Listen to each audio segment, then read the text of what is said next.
Hello मैं fabulous viewers, ये मैं एक स्पेशल रीडिंग कर रही हूँ for the world this week. I have started this reading since last week, क्योंकि last week there was lot of disturbance in the world and it was very dark and very devilish kind of week जो पिछले हफ्ते हुआ।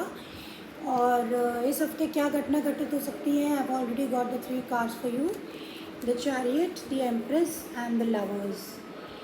सो इस हफ्ते ऐसा लगता है कि first of all let us discuss the chariot card. तो कोई एक ऐसा देश है जो कि आगे बढ़ने की कोई आगे बढ़ेगा ना। Chariot shows travelling, chariot shows fast forward movement, lot of determination and confidence. तो कोई एक ऐसा जो देश है वो आगे बढ़ेगा ऑन लैंड और वो बहुत विक्टोरियस भी होगा and they are this is a very card full of confidence. जो भी देश है ये बहुत ज़्यादा कॉन्फिडेंट है इसको, ये बहुत संकल्प करके और दृढ़ निश्चय से आगे बढ़ रहा है और ये लैंड पर, भूमि पर चलना दिखाता है। So may be conquest by land and we already know कि who is trying to make a conquest on land. और ये जो पर्सन है this is also supported by the angels. और ये जो आपको दिख रहा है, ये जो व्यक्ति है ये पूरी तरीके से आर्मर्ड है, ये पूरी तरीके से तैयार है और इसको पता है कि इसके सामने कौन कौन से खतरे हैं, लेकिन ये बिल्कुल भी घबराया हुआ नहीं है और ये बिल्कुल निडरता से और बहुत ज़्यादा बहादुरी के साथ आगे बढ़ता हुआ दिख रहा है this week. Now what will happen कि ये जो देश है, जो भी है, जो आगे बढ़ रहा है, वो उसकी ग्रोथ में बहुत उसकी ग्रोथ होगी, उसकी एक्सपेंशन होगी, उसको बहुत ज़मीन, खेत खलिहान सब उसके अंडर में आ जाएगा and they will become the empress of that place. या वो उसके एम्प्रेस शोज डिवाइन फेमिनिन, तो वो कंट्री वहाँ की एम्प्रेस बन जाएगा। लोग उसको उसका मालिक उनको मानना पड़ेगा। वो उन खेत खलिहानों, ज़मीन को, उस नेचुरल ब्यूटी के मालिक बन जाएंगे। And they see this woman is also wearing a crown, so these are all the stars, so the gods are also favoring them, angels are also favoring them। और ये जो पर्सन है ये बहुत ही ब्यूटीफुल ये लेडी लग रही है, तो फिर ये जो देश होगा ये अपने आप में इसको बहुत सेटिस्फैक्शन मिलेगा, बहुत ज़्यादा खुशी मिलेगी और दुनिया भी इसको एक एम्प्रेस की तरह देखेगी कि इन्होंने इस लेडी ने इतना ज़्यादा ग्रोथ एक्सपेंशन कर लिया है। And the last card we have got is the lovers. Now lovers is a card of choice. तो यहाँ पे तो ऐसा लग रहा है इस हफ्ते बहुत सारे ऐसे बड़े देश होंगे जिन्हें ये तय करना पड़ेगा कि वो किसकी साइड लेना चाहते हैं। Now you see we have 2 sides, we have side A, we have side B.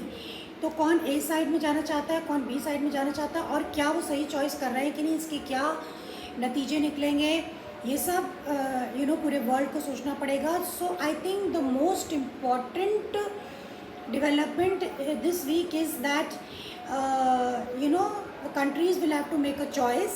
उनको चॉइस करनी पड़ेगी कि उन्हें किसका साथ देना है और कहाँ तक देना है। And this is very important also because वो जो भी फैसले लेंगे उसके बहुत बड़े नतीजे निकल सकते हैं। So they will have to decide what they have to do.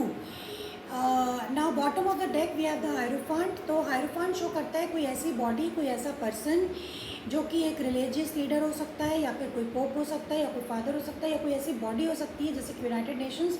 वो इंटरफेयर करने की कोशिश करेगी और वो दोनों पक्षों को मिडिल ग्राउंड में लाने की कोशिश करना चाहेगी। वो चाहेगी कि ये सोल्यूशन, ये जो समाधान है युद्ध के द्वारा नहीं बल्कि मिडिल ग्राउंड से समझौते के साथ ये इसका सोल्यूशन निकल आए। यहाँ पे आपको 2 कीज़ दिख रही हैं, तो ये जो 2 कीज़ समाधान है, they want solution to the problem.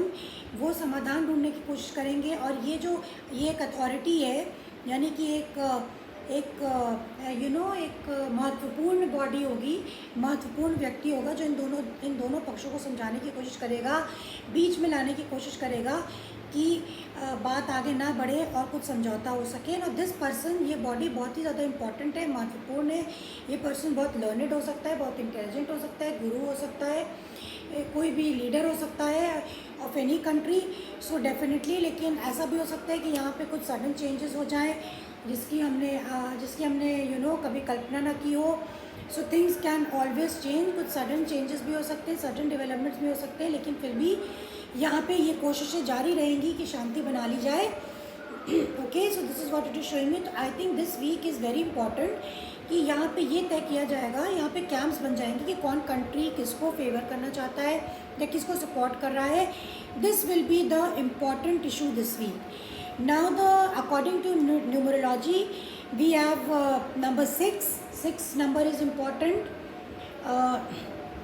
Lovers card. Number 3. 3 is important. Empress card. And number 7. 7 is the chariot card. तो अगर हम इनको ऐड करें तो 6 plus 3 is 9 and 9 plus 7 is 16. Okay, 9 plus 7 is 16 and 16 is 1 plus 6, 7. So 7 number is very important, and the dates which are important is 16th, because this is the reading for this week. So 7 number is very important, and this week we have today is 15, so 16, 17, 18, 19, 20, 21 and 22. So जो आपके लिए जो important dates हैं वो number 7 is very important. 7 number is a spiritual number, Ketu का number होता है 7 number, and let's see what happens. Otherwise, 16 number is also important. That is 15. Today, tomorrow is 16. According to numerology, number 5. 5 is also playing a very big role. Number 5 is a number of changes, lots of changes, or action and conflict also.